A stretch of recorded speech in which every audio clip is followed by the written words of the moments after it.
Hi, how you doing? Good, thank you. Your thoughts tonight on the bedroom tax? You've been quite heavily involved in this since the idea was first brought in 3 years ago. Give us your idea, your thoughts today.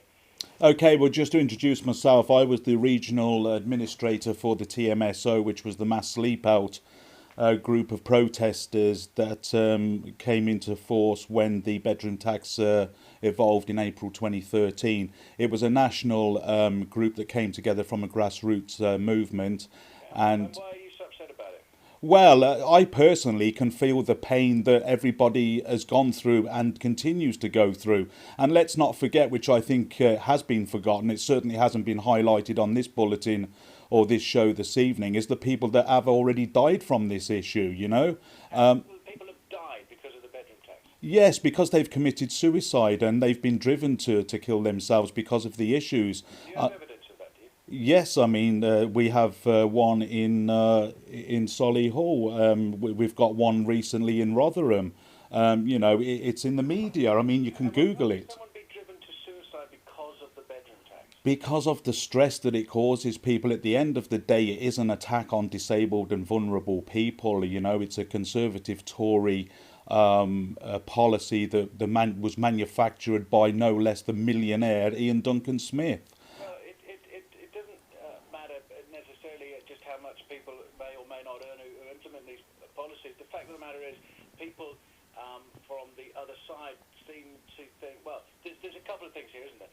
There is one point that there aren't enough social houses, the right kind of social houses for the right sizes of families that need them. That's one point, isn't it? That's one fact, but why has that fact evolved? That fact has evolved because in the Margaret Thatcher era, there was the council houses that were sold off, and the money that was generated from that, was not ploughed back into the social housing. That's why we have the current problem today. That's why we have the problem. Hold on a minute.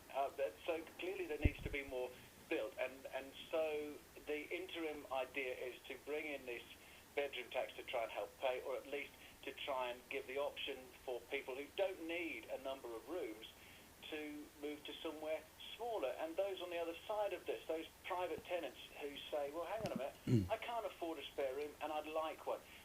You can't have the state pay for a spare room that you don't need. That's not fair. That's irrelevant because at the end of the day, that's just flipping the coin. What's going on here is what a lot of people don't realise or don't want to realise is the fact that the social housing, there is not enough one bedroom or downsized properties for people to downsize to. That's because the investment was never put in by the government to begin with. And then Being taxed can, with no options. can I finish answering the question before you butt in with another one? Is that okay? Well, I'm just clarifying what you're saying. Are you saying that people have no choice but to have to pay the bedroom tax because there isn't a place for them to move that is smaller? Okay, so you tell me where they're going to go to then when there's no stock available for them to downsize to. That's what I'm asking you. Are you saying that people are being forced to pay bedroom tax because there isn't a smaller property, so they've just got to pay for it? Is that what is happening? That's fact, isn't it? That's fact. I don't know. Yes, it is fact. I mean, you can research that, you can find out that for yourselves, but this is what people don't seem to grasp. And also, whilst we're on the same point, why is it the vulnerable and the disabled people are being attacked by this policy? Why is it people that are on benefits that are being attacked by this policy? Why doesn't it come out across the board to everybody? Why is that so? If it was to be fair, it would apply to everybody, whether it's social housing or private housing. If it was fair, but it's not fair, is it? And the argument that the taxpayer is paying, the argument that the taxpayer is paying for the subsidy is a load of BS because those people who are on benefits. The people who are on benefits were once taxpayers and can still be taxpayers on benefits because you are taxed on benefits. Have you finished?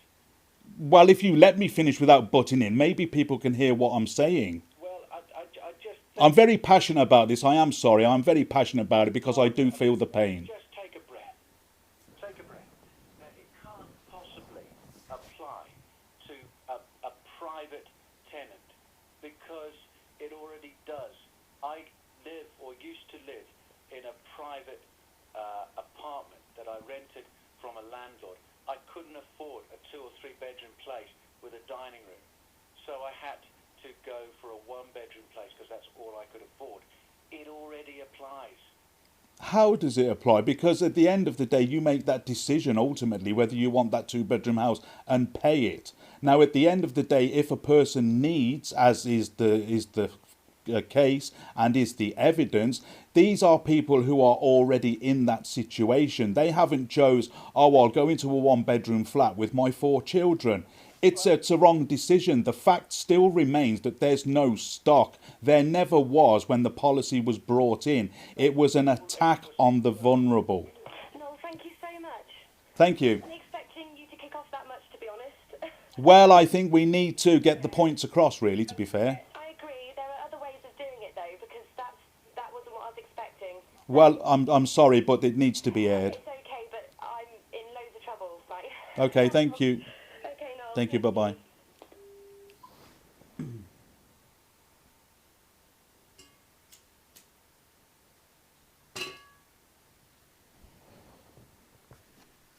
I got cut off